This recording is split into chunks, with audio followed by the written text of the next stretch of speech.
Hi, I'm Garbreak1, and this is Midgardia's Cool Crowdfunding Show. I'm here today with Chris and Josh. How's it going? Great, man. Thanks for having us on, Garm. I'm glad Hey, to have you. yeah, thank you, Garm. So you're here to tell us about the hard light dynamic. So why don't you tell us about that? Yeah, the Hard Light Dynamic is a zine that we are putting out for Cyborg.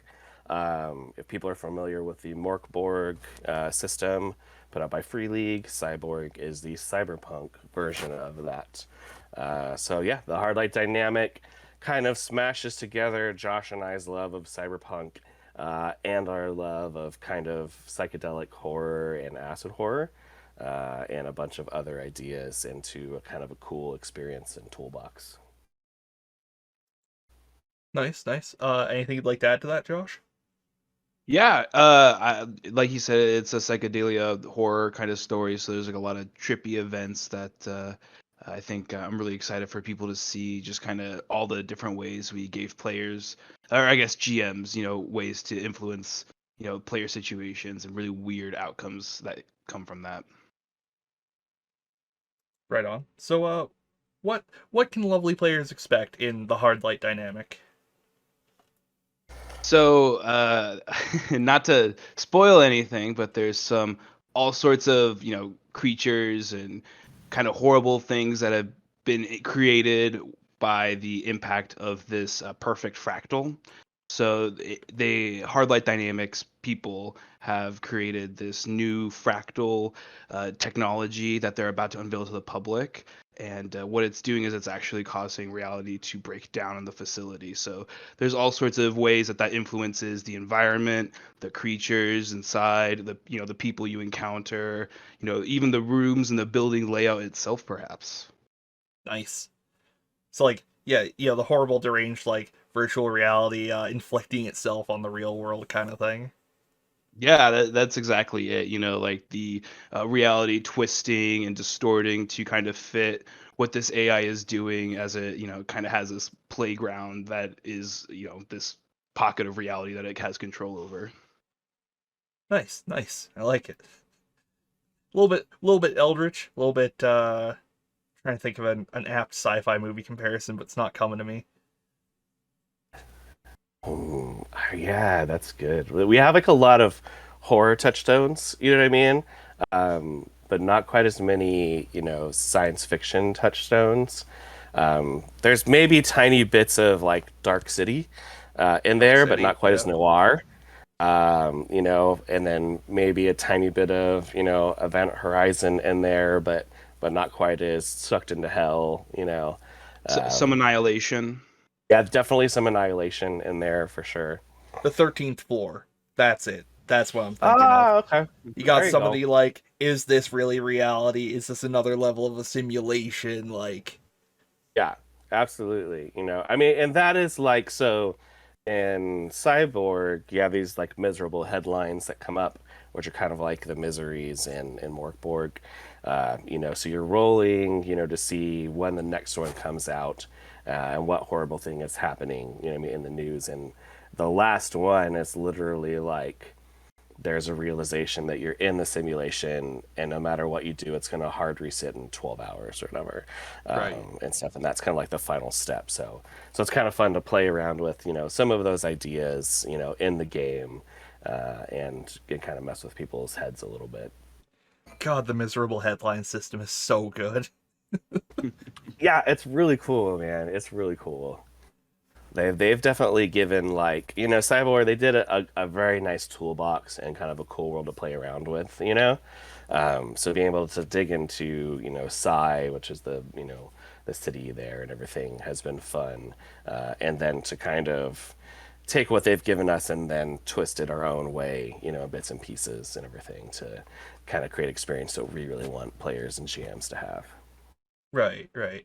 So what are GMs gonna get out of this aside from a kick-ass reality twisting adventure? I mean, a lot of items, a lot of enemies that I think fit into kind of weirder sci-fi or cyborg dungeons.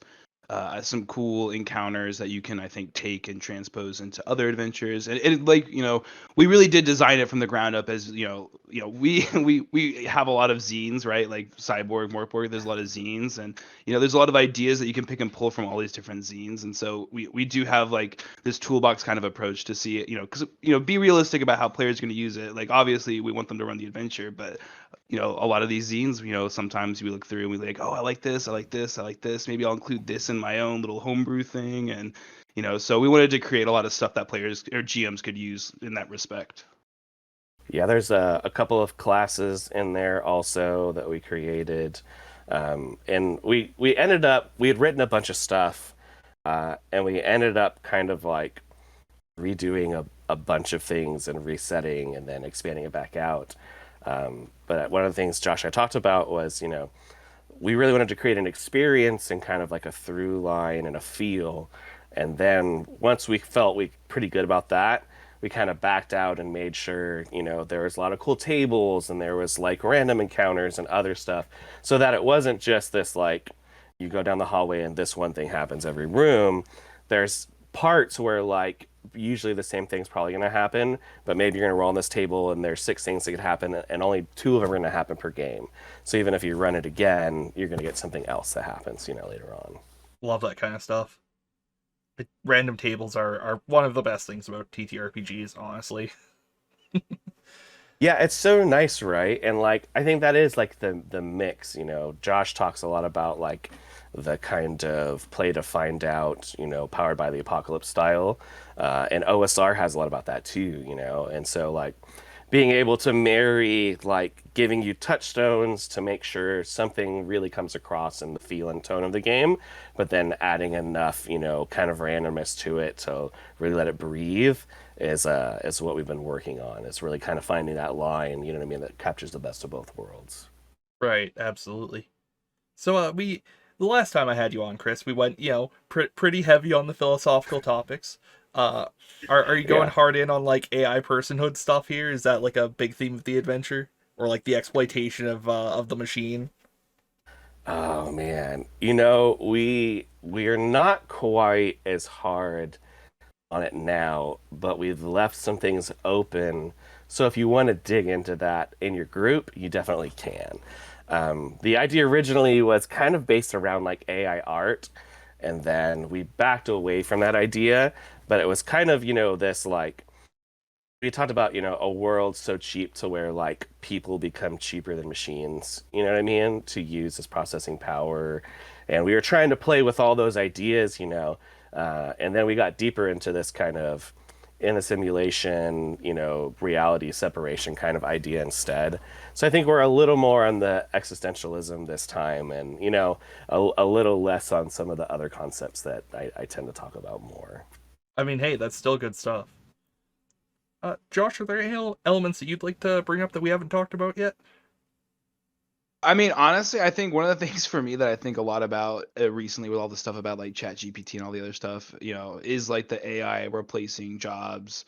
And, I do think like there is like, some of that embedded in this adventure, just to go back to the theming of it a little bit. Because I was talking to my dad about this recently. One of the reasons why I like to write stuff like this is, it's fun to express some of those feelings and ideas in ways that are really abstracted. And, it's interesting to hear how people, play with that in the wild who have no connection to them initially. So, Yeah, because like I'm sure we all have fairly strong feelings about recent AI art stuff. Positive, negative, or just oh that's neat.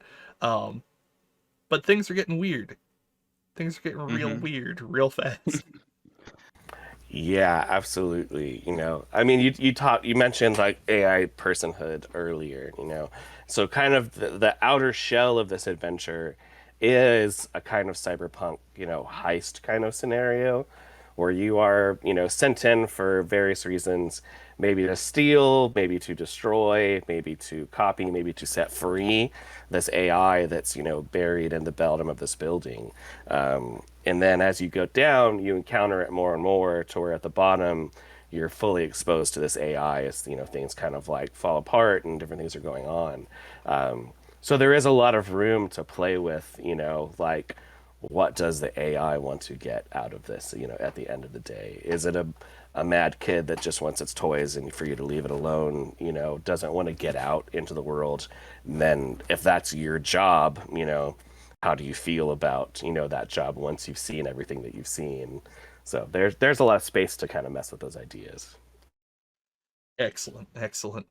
I I'm a sucker for any kind of talk about like can machines really think, which has been trying this last year because Chat GPT can't. That's not AI. It's machine learning. They're not Yeah. quite the same, but No, yeah, I mean it's machine learning, and it's the problem people have, I think, is like there's natural language, AIs that we're like interacting with a lot, yeah, and uh, and so they do a great job of being natural language AIs and like sounding very convincing and saying things that you think that they should say, and people have a hard time, I think, when they start saying all the things that you think an AI would say when you're trying to interact with it as a person.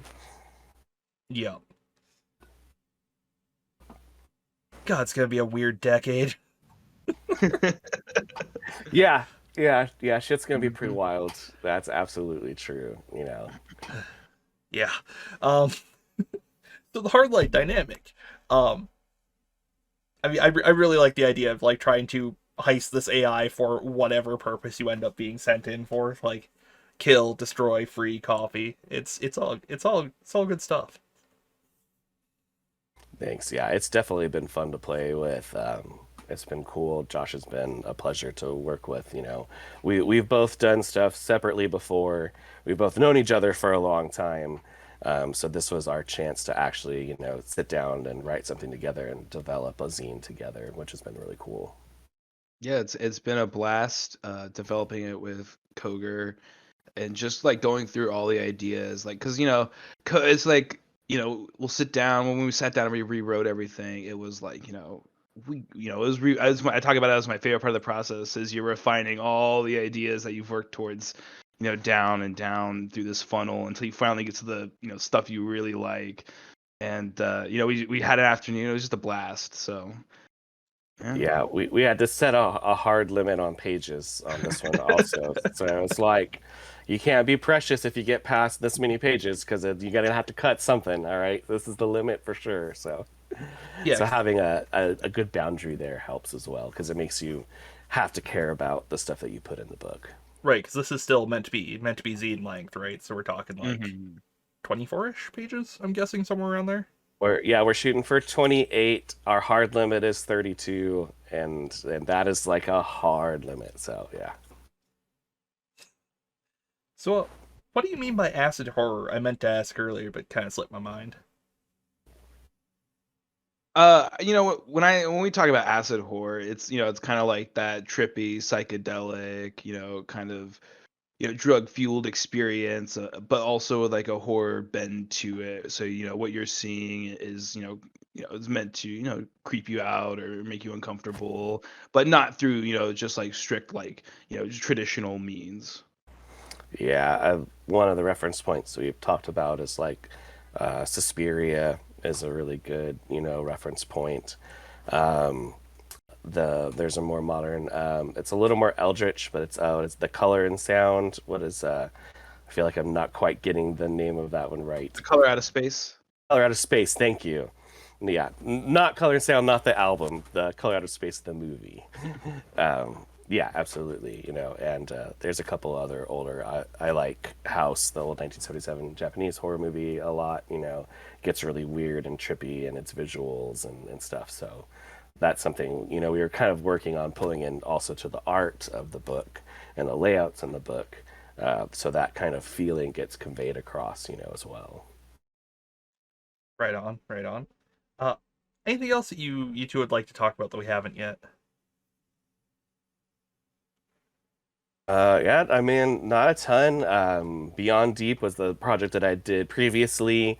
The PDFs are out to all of the backers for that. If you need a Mark Borg book, it's 100 pages. It's a huge setting book with a whole town in mind and characters and buildings and maps and all kinds of stuff. And it'll be on Drive Through RPG pretty soon. And actually, we get our physical books in this week. So those will be shipped out by the end of the week to all of our backers, which I'm excited about. Nice, nice. That's a pretty good turnaround, actually. That was 6 months ago, I think we talked, something like that. Yeah, Yeah. yeah, exactly. Right on. It's easy. Got a couple of trustworthy creators with good projects under their belts, and if you back this, you can get a cyberpunk heist into the depths of a bad trip. What more could you want? What more could you want? Seriously.